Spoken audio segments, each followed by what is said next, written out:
Okay, why don't we go ahead and get started? So as usual, first item on the agenda is the October 2nd board agenda. And if you all have that, we skip to the end, which is page, sorry, it's funny today, the public hearings, which is on page 8. So we'll start with 1179.1, and I think Mike Morris isn't, you want to give a very brief description of that?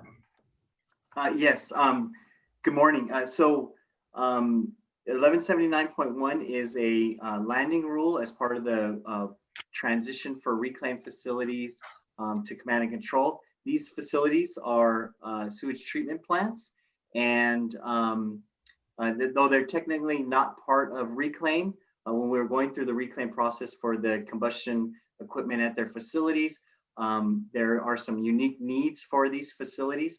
So we decided to separate them out and develop this source specific rule. There'll be new limits for turbines, boilers, and engines for this equipment. We're expecting a reduction of 0.05 tons per day of NOx emissions. And at this point, we don't see any key issues regarding this rule. So any questions on that public hearing, 1179.1? No public comment. Okay, we're going to take public comment on the agenda all at the end of the agenda, so we don't need to go to public comment. I was asking the committee. So item 29, this is an annual report on our AB 2588 programs, required by statute that we do this annual report. I don't know if we need to do any further description. Does anyone have any questions on this report?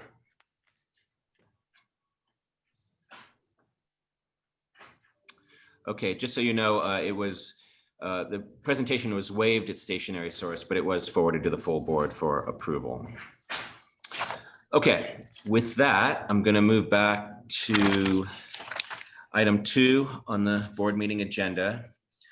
And we can go to the set hearings, and there's 2 set hearings.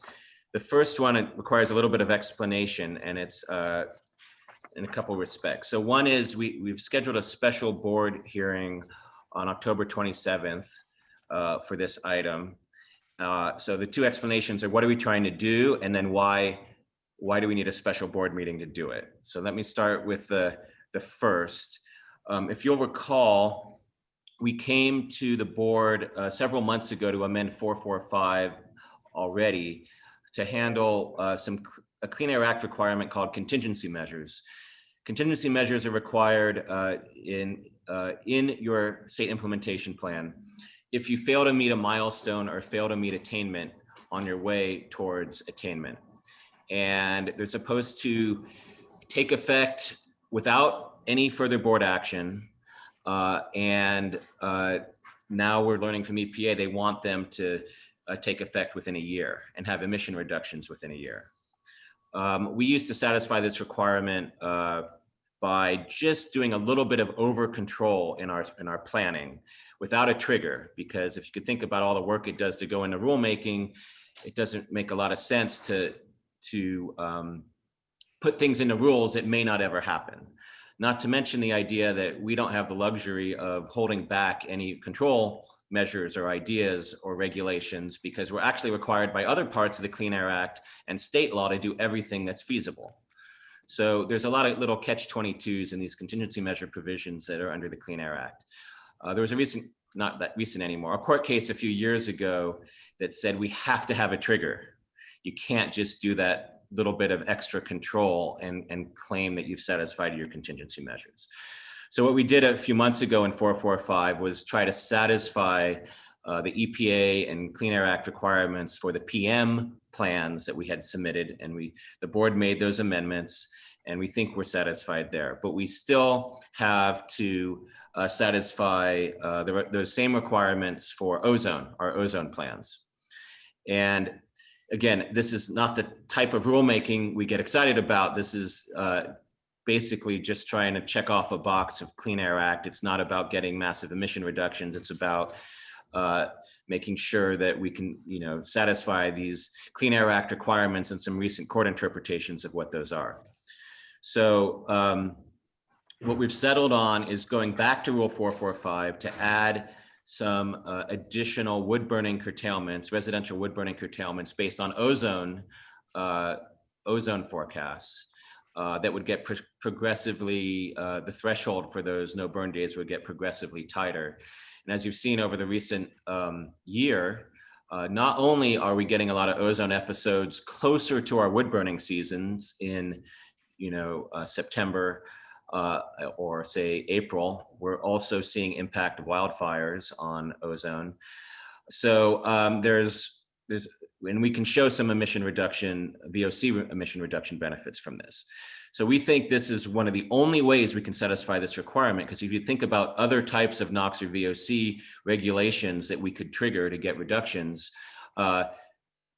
within a year, there's not a lot we can do in terms of requiring additional controls, because by the time permitting, procurement, installation, testing, you can't do that within a year. So we're very limited on the types of rules that would be able to satisfy what EPA has told us they need to see in this type of requirement. So 445 is the path of least resistance in order to satisfy these requirements. If we trigger some of these events, you'll see a little bit more no burn days, perhaps, and into a longer season. So instead of just the 4 months from November to February, we'll be extending that out beyond that with some different ozone triggers for no burning. Other districts already have a longer season, like Bay Area, so it's not out of line. The reason we are doing a special board hearing is that we had, in order to get our SIP approved for ozone, we had to write a commitment letter to EPA that we would have this submitted to them within 12 months. And that letter, the date in that letter where the 12 months was up was October 31st. And we thought, we might miss the deadline by 6 weeks by doing this in December, and that there wouldn't be a lot of implications. But since that time, EPA has sort of expressed concerns that there could be implications to missing that deadline. So rather than take any chances, we scheduled this special board hearing on October 27th to turn this around and get it to EPA by October 31st to avoid those maybe not probable, but possible implications of missing that date. I know that was a lot of information for a rule that we don't think has major impacts, but I wanted to make sure everyone understood why we're doing this in this way. So I'm sure there's questions on that, but I'll from the committee. So let me know if anyone has any questions. Phil, just one quick question. Is there, I know Supervisor Rutherford can't be at that meeting because Tuesdays are when the Board of Supervisors meet. Yeah. And she can't meet. So is there any issues or concerns about having a quorum? I was going to ask the same question, Mark. LA County's Board of Supervisors meet on Tuesday, and Governing Board Marger will not be able to join either. So I'm wondering if the other county representatives on the governing board will be able to attend. My understanding is we do have a quorum. We polled board members and we have, what is it, Wayne, 10? Yeah, we have a quorum. Okay, but I understand that, again, because I understand it's state law, I can't cite chapter and verse, but state law says that Board of Supervisors meets on Tuesdays. And so you're going to have the county reps, or at least it sounds like at least half of the counties will not be represented. So I think that's just important to know. Hey, Mark, it's James. Fortunately for us, it looks like we meet on the opposite weeks you guys do. So, second and fourth versus first and third and such. So we'll be there. How'd you get this number? Oh, okay. Any other questions on this? I mean, we don't expect a lot of controversy. We have to work with EPA closely to satisfy these idiosyncratic requirements, but if we can get this rule to them, at least it gives us a starting point to have those discussions. So if there's no questions on that, we can move on. All right, so we're on to page 3 and the other set hearing, 1178. Susan, did you want to handle that? Sure. So this is a very specific amendment. It has been brought to our attention that there's a provision in 1178 that would require facilities to dome tank. And we've been made aware that if they were to dome the tank, it could create a ignitable vapor space. And so there was a provision that was in 1178 that allowed the facilities to take a permit condition. And so we're just going to reinstate that provision only for wastewater tanks. So a very specific surgical amendment. There is going to be a larger amendment to 1178 to address the 617 commitments, but this is not that amendment. Any questions?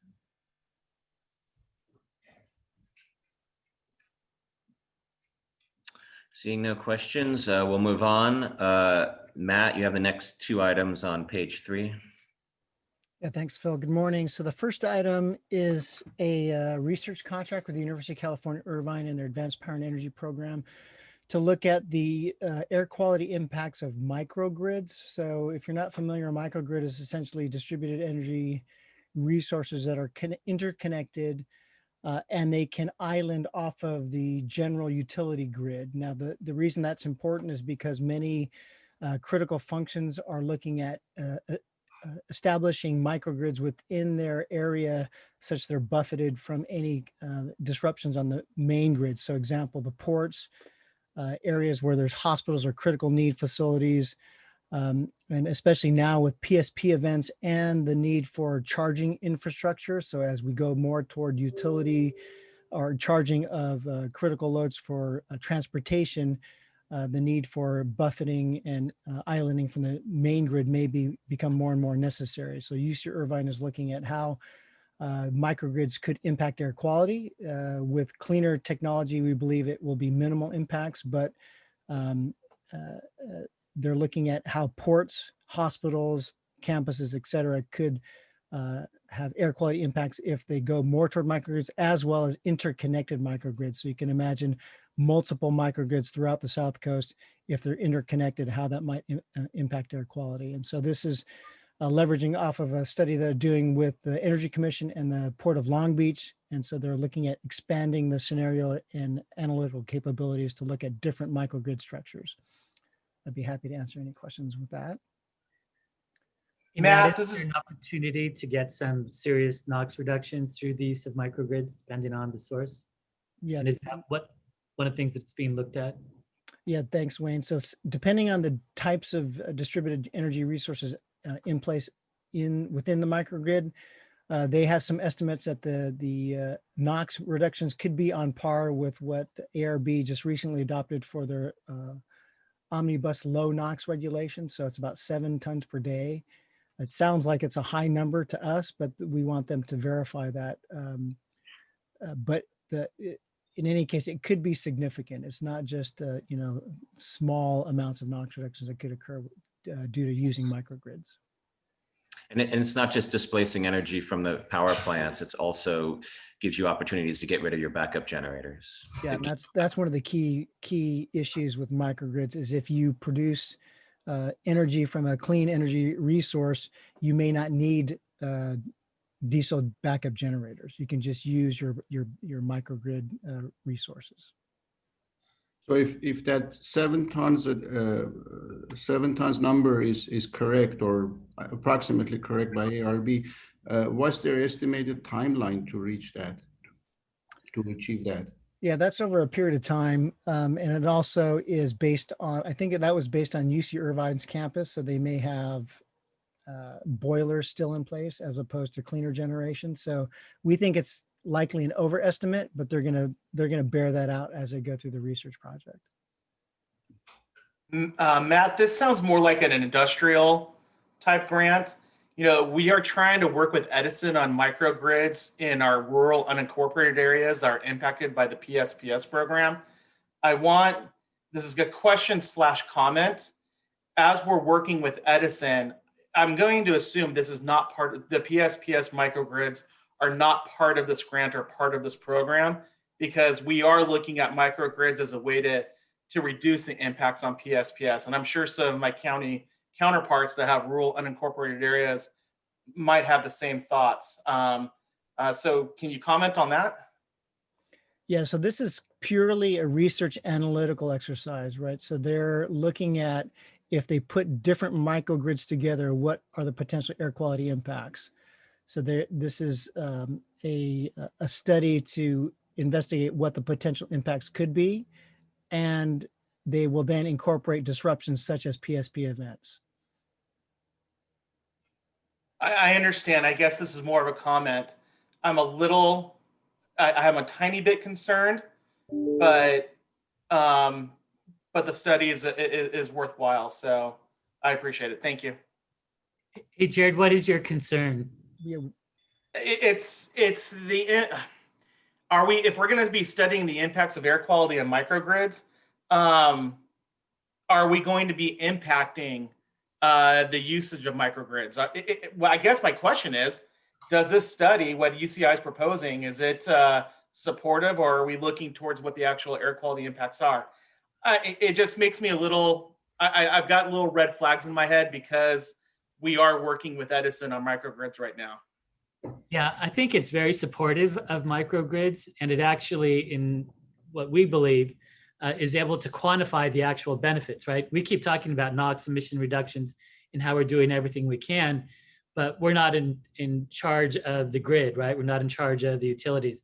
But if we can demonstrate that through the deployment of these microgrids, and for instance, Matt cited the use of fuel cells, if we have microgrids that are reliable and we can actually eliminate or cut back on potential PSPS events and the potential emissions associated with those, it's a huge potential NOx savings. So we're supportive of it. We hope that the research bears it out and would help to, really incentivize or to motivate greater and more rapid deployment of these. That's helpful, Wayne. Thank you very much. Because I remember when PSPS was being rolled out, one of the immediate concerns we got from communities is AQMD going to start enforcing on generators at individual households? And that was one of the first questions we got. So I think what you just explained is very helpful. Thank you. Thank you. If there aren't any other questions, I can move to the second item, which is also a research and development and demonstration program. So back in 2019, the board did approve a research project with Agility Fuel Systems to develop a 0.02 gram propane and natural gas engine using the Ford 7.3 liter platform. So that's like a work truck shuttle bus type vocation. At the time, Agility had committed to seek what they call QVM status, qualified vehicle manufacturer status, from Ford, where Ford certifies or blesses upfitters to take on the warranty for their product as they change it to a different fuel. So in this case, gasoline to natural gas and propane. Since then, Ford is no longer providing as many QVM status to upfitters, and Agility is currently seeking that QVM status, but in lieu of that, they are willing to take on the warranty for the subsequent product. And because ARB recently passed the low NOx, medium and heavy duty omnibus standard, Agility has committed to go to even lower than the 0.02 gram standard, to go to 0.01. So because of those changes, we felt it was necessary to come back to the board for approval. We still think it's a worthwhile project. We would still get significant NOx reductions from the medium and medium duty class of vehicles, which are work trucks, shuttle buses, et cetera. And they will commit to even go 50%, or actually it's about 100% lower than their previous goal of 0.02. They'll go down to 0.01. So with that, I'd be happy to answer any questions. I have a question. It's a more general question, and it's related to item 4 and maybe to item 6 as well. But with the governor's announcement, the executive order that he's proposed of going basically all zero by 2035, are we going to as the district, is there going to be a drying up of, or repurposing, or a looking at these projects of near zero? And again, we've been doing a lot of near zero. So are we going to see that these things might be impacted immediately? And because you're going to have less less interest in trying to do a short term or even a medium term, because now we have the ultimate, which is 2035. So are we anticipating that? Is this going to impact this project or projects like this in the short term? I'm going to let my executive officer answer, but I have very strong opinions. Wayne, you're on mute. I think you did It that was on, really I think you did that on informative what purpose. I just said in 3 words or less. So here's my thoughts on this, Mark, and I definitely want Matt to weigh in as well. So the executive order only applies to new vehicle sales. It doesn't apply to existing or whatever's there at the time, right? And we've already got the omnibus, we've already got the act. So we already have a number of measures that are in place that are targeted toward the heavy duty aspect. And the fact that we're looking at 2035 and 2045 for implementation, while it sounds fantastic and it's great, it's really not that great for us because it's not fast enough. So part of the challenge is that, and why I'm hopeful that projects like this don't go by the wayside, is that there is still an opportunity for immediate emission reductions, and we need to realize those sooner rather than later. And even if we have them now and we're over 90%, if in fact we're getting down to 0.01, the fact of the matter is these vehicles are going to be around for a while. So I don't think that it will impact those because they'll continue to be able to be used, and hopefully we'll continue to realize those emission benefits. I'm sure Matt has something much more profound to add to that. Only I would add that exactly what Wayne said. We need emission reductions immediately. We can't wait to 2035 in all of the vocational light, medium, and heavy duty, but mostly medium and heavy duty. So we hope that projects like this will bear fruit in terms of emission reductions.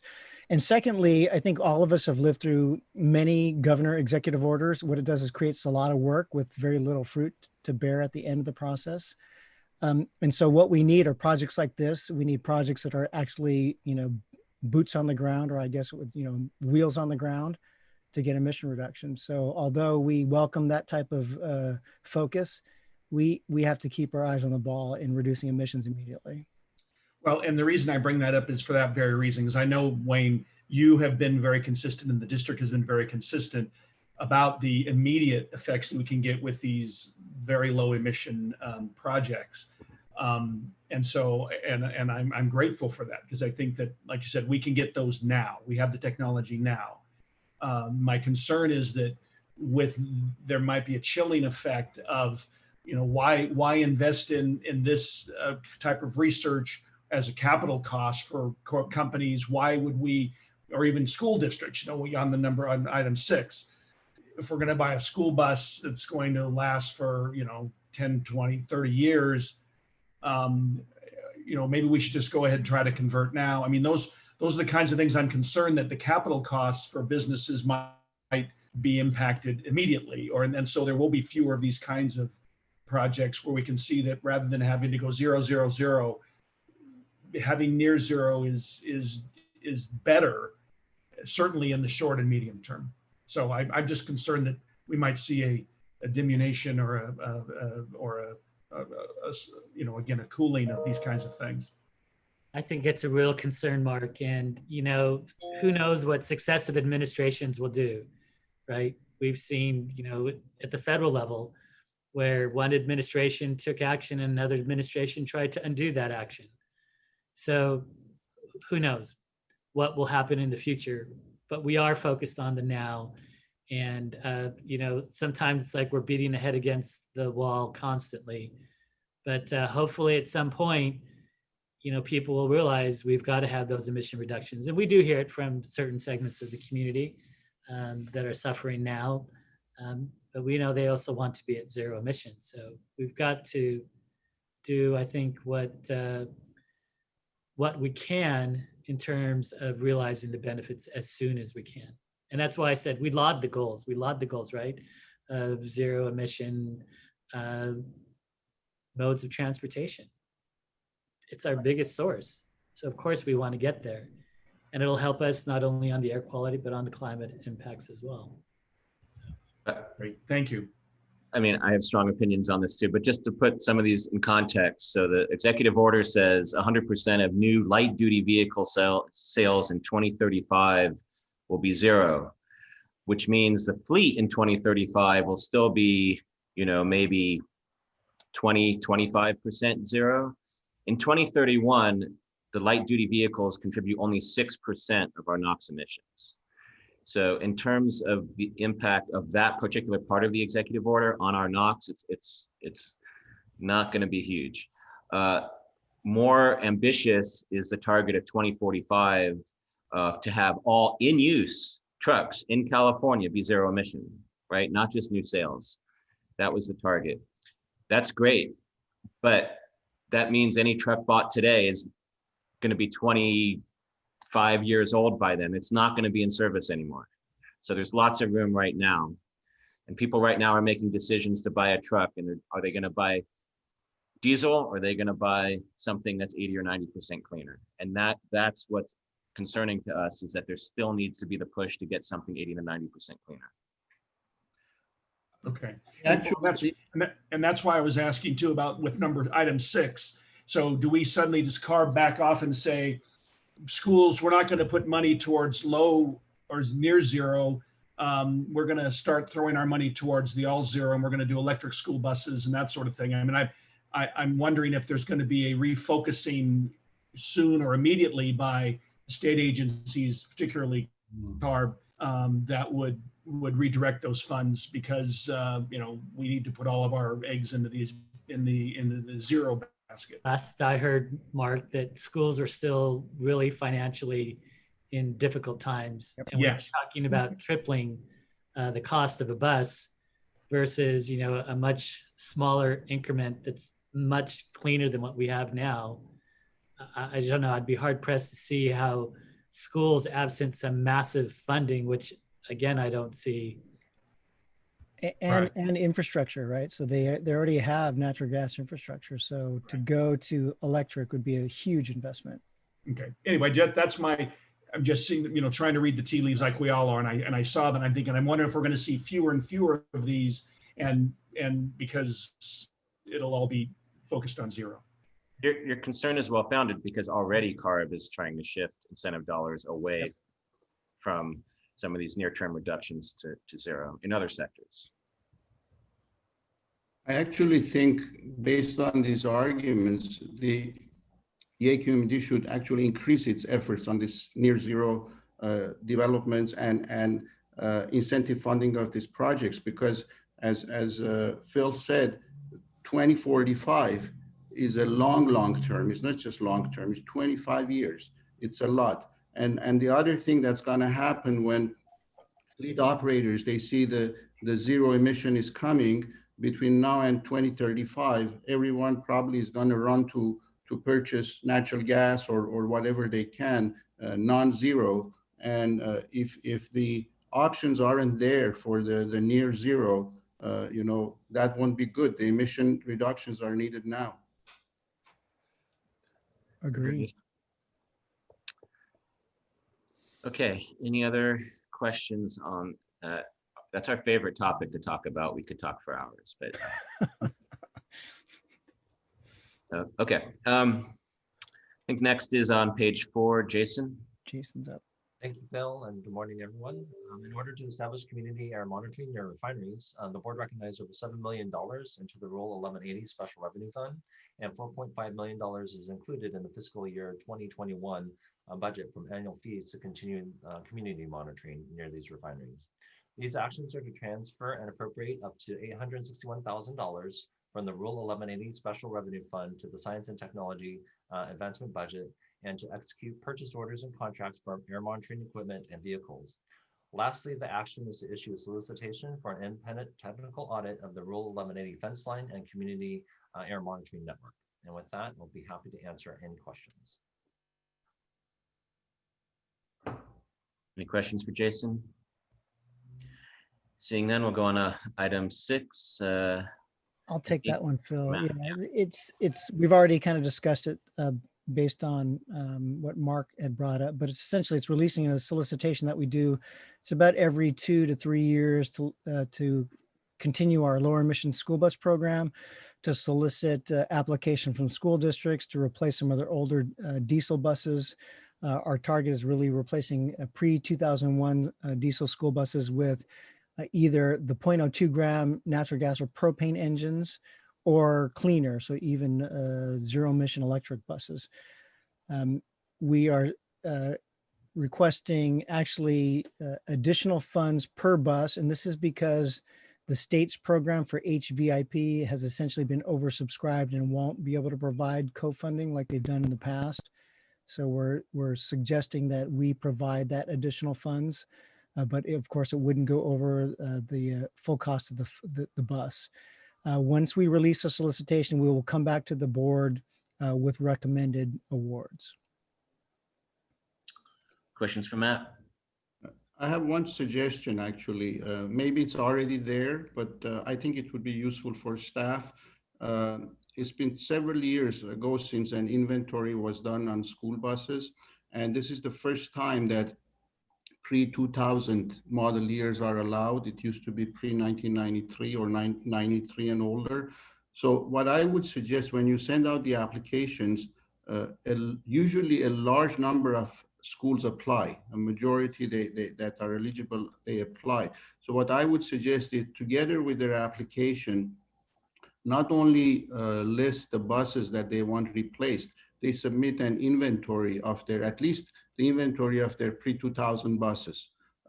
This way you will, and it's very easy for them because they already have that. It's not extra work. But that inventory should have the model year, fuel type, those type of stuff. And then you will only be left with those schools who do not apply, which will be a much smaller task for you to accomplish, because that plays a big role when you ask for funding from ARB to show what your inventory is. Board members always have questions.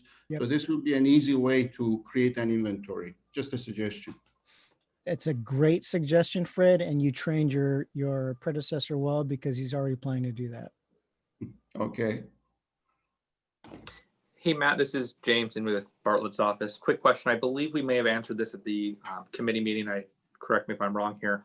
While there is a window for applications to come in, there is no specific perk to being an early person. With that being said, we want to get them earlier than later, obviously, but there's no first come, first serve or anything. You're bringing back an equitable presentation to the board at a future date. That's correct. Yeah, so we look at environmental justice communities, we look at equity amongst the 4 counties, who's received funding in the past, if they're looking at near zero or zero, whether they have the infrastructure. So we will try to vet all of that, and then we will bring it to our technology committee and then to the full board. Awesome. Thank you, Matt. You're welcome. Matt, this is Jared. I've got 3 more months to play the new guy representing the new governing board member. So have some patience with me. One of the first things that school districts will cut is transportation and bus services. When a district applies for a grant or we retrofit the buses, is there any requirement that they have to continue that service or not bill the parents or the students for that service? Naveen, are you aware of that? Any requirements? Not specifically, but again, these are all public school districts where, the funding is already covered for them. Their contribution is minimal towards these replacement buses. So I can certainly look into it, Jared. No, I don't expend any staff effort in that. More of a curiosity, because I just know that, bus services is always a constant conversation regarding school districts and asking for assistance from counties and whatnot. Well, this funding covers the entire cost of the bus. So if anything, a new bus becomes cheaper for them because natural gas fuel is cheaper than diesel. And then there are newer buses, their maintenance is reduced, and the full cost of the bus is provided by the district. Yeah, thank you, Fred. As you indicated, I think with this program, it actually makes it easier for school districts to continue providing that transportation service. And I'm not sure what the statute of limitations for new guy is, Jared, but you're welcome to ask questions for as long as you like. All right, I'll extend it to February then. Any other questions for Naveen or Matt on that item? Okay, John, are you on? You have the next two items, 7 and 8. Yeah, I'm here. Let's see. Hi, good morning, everybody. So 7 is an action to authorize the executive officer to execute a 5-year lease agreement with Pitney Bowes to provide mailing and shipping, folding and inserting, and envelope addressing equipment for a total cost of $156,000. Pitney Bowes was the bidder through our RFP process with the highest average evaluation score in each equipment category and the lowest overall cost proposal. And there's funding for the lease in the current budget and will be requested in subsequent budgets. And I'm happy to answer any questions. Questions for John on that? If Hey, not, John, this is James in Bartlett's office here. We use the same vendor all the time for our service, which is great. Are they the incumbent as well? no, we've used them before, but we have a different one at the moment. Okay. And that different one, did they bid as well? Were they one of the 3 proposers? They did, but their cost was not, Pitney Bowes had the better cost and better overall score. And just as I'm beating around the bush here, was it CVE or New Post? Who's our current people? I want to say, let me double check just to be sure. I forget which of the 2 it is. Okay, thank you. John, if you get that info, you could just break in before the end of the meeting. Great. So then, John, you also have the next one, number 8. Yes. So this item is to add to amend the salary resolution to add a deputy executive officer position that will report directly to the executive officer. And this new position will assist with the development and implementation of policies and programs to enhance equity, diversity, and inclusion within the South Coast AQMD organization and in the community as well. And funding for this position is available in this year's budget. I'm happy to answer any questions. One quick question, is this position, it'll be created, are you planning on doing like a external recruitment, or is there something internal? And as far as staffing, is there going to be an organization, staff that will be reporting to the DEO, and how do you see that moving forward? So I'll give either Wayne or Jill the first crack at that one. I have a. Sorry, I had to unmute myself. And I was hoping that Jill would beat me to it. So the answer to the question is... Jill will happily unmute you. Yeah. Go ahead, Jill. Well, there were 2 questions. The first question was, what's the recruitment going to be? And so this will be available for internal employees if they would like to apply, but we're going to do a wide distribution and try and get a lot of good candidates in a very robust external recruitment. So we'll see what kind of candidates we attract. In terms of the staffing, as you know, we would love to be able to hire a lot of staff for a lot of reasons. And we're in the middle of a pandemic and a hiring freeze and some pretty scary looking budget projections. So for now, we're going to bring this person on board. And then depending on what responsibilities this person has, there may be some transfer of a small number of staff over to this unit, but this could evolve over time. So we need to bring somebody in, let them give us an assessment of what they need, and then figure out, resource-wise, what we're able to accommodate. But I envision it will grow over time. Okay, thank you. Any other questions? If not, real fast, I was told NeoPost is our current vendor for the mailing. Thank you. You're welcome. Thank you. Okay, if there's no other questions for John, we're on to page 5, item 9, Ron. Good morning, Ron Moskowitz, Chief Information Officer. This is a standard request to issue a purchase order for our Ingress database system, including software licensing, maintenance, and support for 1 year. The database supports over 30 critical AQMD client server and web-based applications. Funds are available in our budget, and I'm happy to answer any questions. Any questions for Ron? Seeing none, we're on to item 10 for the hearing board. Is Faye on? Is she gonna have? Good morning. This item is to fill the vacant alternate public member position on the hearing board. The administrative committee interviewed the top 3 ranked candidates that the hearing board advisory committee recommended, and Micah Ali was the candidate selected. Subsequent to the administrative committee meeting on September 11, Mr. Ali did confirm his interest in serving as the alternate on the hearing board. Any questions for Faye on that? Okay, moving on. Pages 5 and 6, items 11 through 18 are the receive and file reports. Any questions on any of those? Just one quick question. Anything happened at the end of session? Anything sitting on the governor's desk? It was a crazy couple of days up in the Capitol. So I'm wondering if there's anything noteworthy. I saw Derek unmuting himself. Sorry. Yes. As far as the district is concerned, nothing that stands out that is of strong importance to us. There's a lot of good things on there, some bad things, but we're going to wait and see. We're going to have at the next legislative committee meeting, we're going to give a report on the bills that the governor signed and vetoed and didn't sign. Thank you. So one quick question I always ask, but I'm always interested.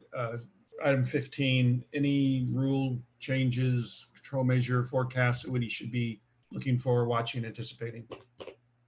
There are quite a bit of changes this month. There's kind of been a reshuffling and some things moved up, some things moved back. There's been some sort of near-term, short-term needs for some rulemaking, like we discussed one today, 1178 for a safety reason and 445. So there is some reshuffling, so you can keep an eye out for that if it hasn't been released yet. I don't think any major rules were shifted too far, Susan, is that correct? Yeah, so there was a rule 1407.1 that was on for December. We moved to January. But then the set of rules that we did move up were for the reclassification of Coachella Valley. So we moved the Reg 13, Reg 20, and Reg 30 amendments. That's just to address the reclassification. So those we're proposing to bring to the board in December. And we'll mention item 18. We didn't get a lot of comment in committee. I don't think we got any from the public in terms of the progress report for the community emission reduction plans, the 3 that were adopted in year 1. So that could be an interesting report. It's more than routine, but it is required by statute that we submit this to CARB on an annual basis for these community emission reduction plans. I see that it is under receive and file information only. Do you expect to do a report on this? No, we don't have a presentation planned. But we do, Joe K, I don't know if we're going to have something in reserve in case somebody asks, but the stationary source committee did go into some detail. That's right. There's a presentation at Stationary Source. I mean, there's a report that's with the receive and file. That's what goes to get submitted to CARB. I know there were several people that spoke at Stationary. That's why I didn't know if you expected that same. I think a lot spoke to the year 3 recommendation, which is coming up. Do we have any speak to the progress report, Joe K? I don't recall. I don't recall there were comments on this 8617 item. It was for the year 3. Right, exactly. Which we're going to get to in a moment. Right. Okay, if there's nothing else on those reports through item 18, we're going to move on to the committee reports through item 25 on page 7. Any questions there? Seeing none. Jill, you want to just, I know it's a complicated month, but item 26, the timing I know is tough, but Go ahead. Right. We're going to close by the end of the day tomorrow, our statistics, preliminary statistics for September, and present that to the board next week, because otherwise the month end is just too tight, too close to the day of the board meeting. So we'll have partial September metrics for most of the items, and then we'll cover all the usual topics that we can in that update. Okay, any questions on that? That's Okay, appreciated, Jill. Thank you very much. You're welcome. any other expressions of appreciation? Okay, so the last item we'll talk about on the agenda is item 27, which is our recommendation for year 3 implementation of AB 617 in terms of communities. So Joe Kay, you want to give a brief summary? Sure. So basically, by statute, CARB is to consider the addition of any additional communities into this program as appropriate. So that's what it says in statute. And the process has been that both community members and air districts can make recommendations to CARB, and then CARB ultimately provides the official designation for those communities. So in this year, our recommendation is to add 1 additional community, and that is in addition to the 5 communities in our district that have already been designated. And that would be for the South Los Angeles community. Similar to previous years, most likely we'll be doing both an emission reduction plan as well as an air monitoring plan. That's the way we've done it for the other 5 communities. One thing I do want to recognize about this community is that they've had a couple community organizations who've really taken on a leadership role in terms of not just organizing the community around air quality issues, but also collecting their own data, using sensors, doing their own data analysis and valuation, really mobilizing the community around these issues, and also really emphasizing the importance of looking at data. So I think that really puts this community in particular in a good position to be taking on the work that's required in AB 617. Any questions for Joe Kay? No questions, but a request. Joe Kay, can you please send me a list of those organizations that are active, as well as the specific issues that they're mostly concerned with? Sure. Just by email. Good. Works for me. Thank you. Yeah. I mean, I can also mention them here so everyone has a chance to hear Sure, that. whatever. Positions for Social Responsibility LA and Scope. So those are the two main ones here. Scope? Yes, it is an acronym. I'll have to look that up for you. Don't have that one memorized. Apologize. There's an organization in the Santa Clarita Valley called Scope. I want to see if they're intertwined at all. This one is. We can talk offline. We don't have Yeah. we don't have to bother everybody else with it. But It's okay. I am now more interested in this. Thank you. Okay, no worries. It's a strategic concepts in organizing and policy education. Okay, definitely different organizations. Thank you. Okay, the board letter associated with this will have, that list of the organizations as well. Okay, any other questions for Joe Kay? We should mention that, funding is always a concern for this program. So we're also asking the board to direct staff to try to find additional funding to implement this in this community specifically. Phil, that's a question I was going to ask. I see the request for $4 to $6 million for 6-year period. And that's great. I mean, would that 4 to 6, is that intended to be for specifically this community or for all of the AB 617 activities? The 4 to 6 is based on what we've been roughly spending on the other communities. Okay. So just going based on that, that's how much it takes to develop and implement a community emission reduction plan and monitoring in these communities. Bill, just to be clear, that's each community, right? Community, yeah. Did the other community didn't the legislature, do we have that money for the other communities already? I mean, are we? Well, we have flat funding. We do have money for the current fiscal year, insufficient for 5 communities, but we do have essentially what we've been getting the last couple years. But that's a year-to-year appropriation. So yeah, we don't have long-term funding.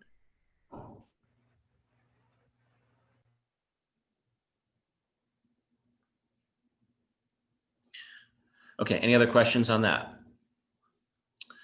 Seeing none, that completes item 1 on our agenda. So we should go to public comment. I see Harvey has his hand up. Ron, do you want to unmute Bill, him? what I would do is give 3 minutes for items number 1 and 2, and then an additional 3 minutes for general public comment. Thanks. Okay. Phil, can I ask one quick question of Bay? I asked this also usually, are we expecting? Hello? Are we expecting a large closed session or long closed session items? Bay, you're on mute, but you're shaking your head. No, Okay. no, we're not. But that might change. I know, I understand. I get it. I just wanted to see if there's something that we need to, prep our bosses for if they're going to be, a couple hours. Okay. Okay, Harvey, you have up to 3 minutes for this item. Hello? Am I being heard? Yes. Hello? Okay, I'm sticking on the last item. I buzzed in on that and you did not have public comment. That's illegal, okay? I want to comment to Joe K. And you on 617 and take my 3 minutes on that before general comment, okay? And I cannot buzz in things, and I did sure 6 dozen times, and you guys turned me off. I don't know what the hell's going on. This whole process, the last several weeks, these meetings have to be purged for violating the Brown Act and everything else. Okay, look, Joe K and you guys 617. Okay, I'm incorporating by reference, the LA Times, for the last several years for this year, and the governor's comments that were announced that we had a damn climate apocalypse, all right, and that we're hitting 2040, 2050 climate stuff now. We broke world temperatures, 130 Death Valley, 121 a record here.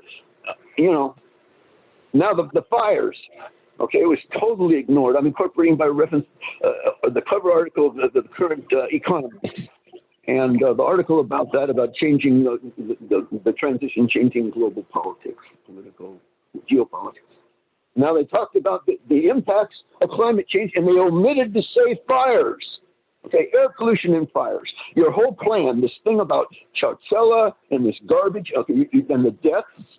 Okay, this is pandemic. This is SARS-3. Okay, and PM and the deaths at $16 at 9 million per premature death per 1,000. That's $9 billion a year. Okay, you cannot go on with this plan and exchange the extreme for the classification to get more time and make a plan and waste millions of dollars that is just wasted. We've got to be implementing the 16 Solar New Deal. We're in negotiations right now. After this meeting, I'm going to go to the cardboard. I'm talking directly to the governor and bringing all of this in. And he said that what we got is not doing. You guys are like with your heads like ostriches. Okay, we got to deal with the real. And you all got to communicate this to your board members. I've been consulting with Dr. Burke. He wants me to continue and decide how that's going to happen. This is settlement negotiations, etc. That's what's going on now. And trying to get back to the EPA and to stop it there. And I've been jacked around and heard this at different committee meetings. And this cannot proceed with the 22 plan. It's all illegal. And using these reductions from the COVID, the virus, and they're saying that those into the planet's just garbage, and then totally ignore and incorporating by the LA Times and all related the articles and research on air pollution, other things are done, and what's going on now. All right, thanks, Harvey. With that, we're going to move on to other business. Is there any other business that any of the committee members would like to bring up?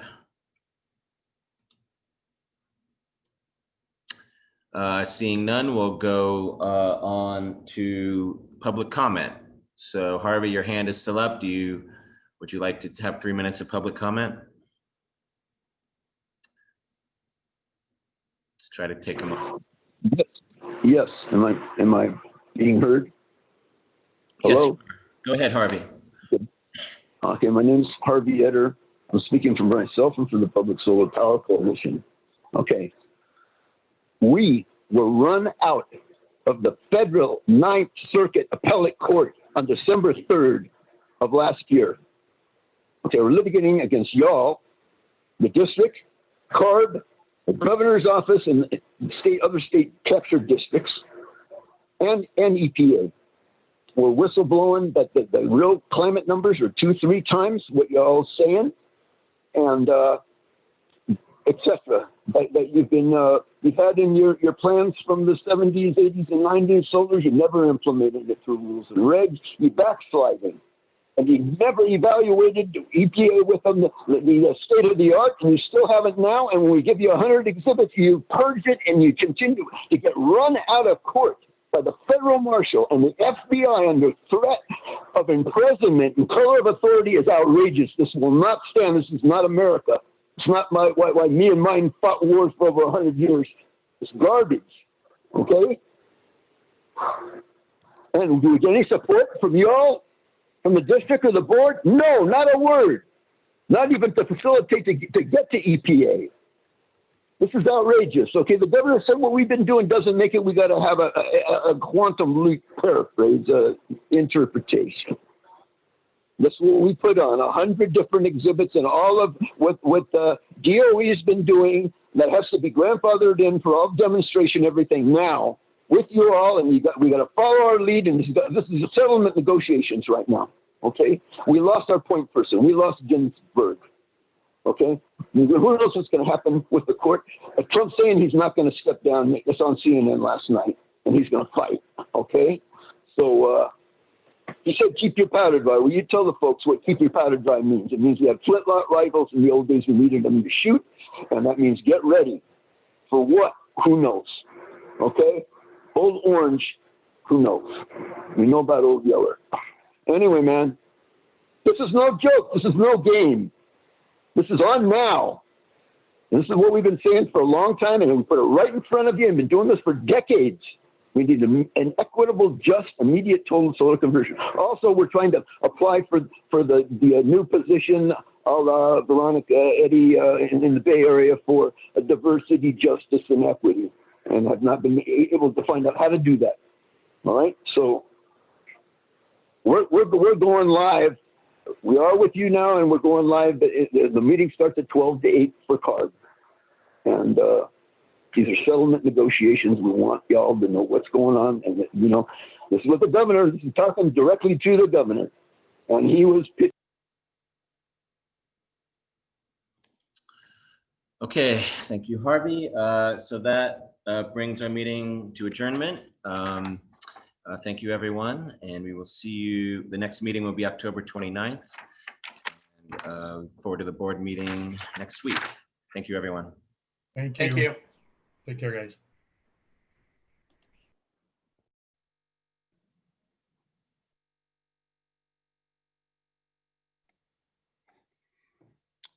Paul, stop recording, stop streaming.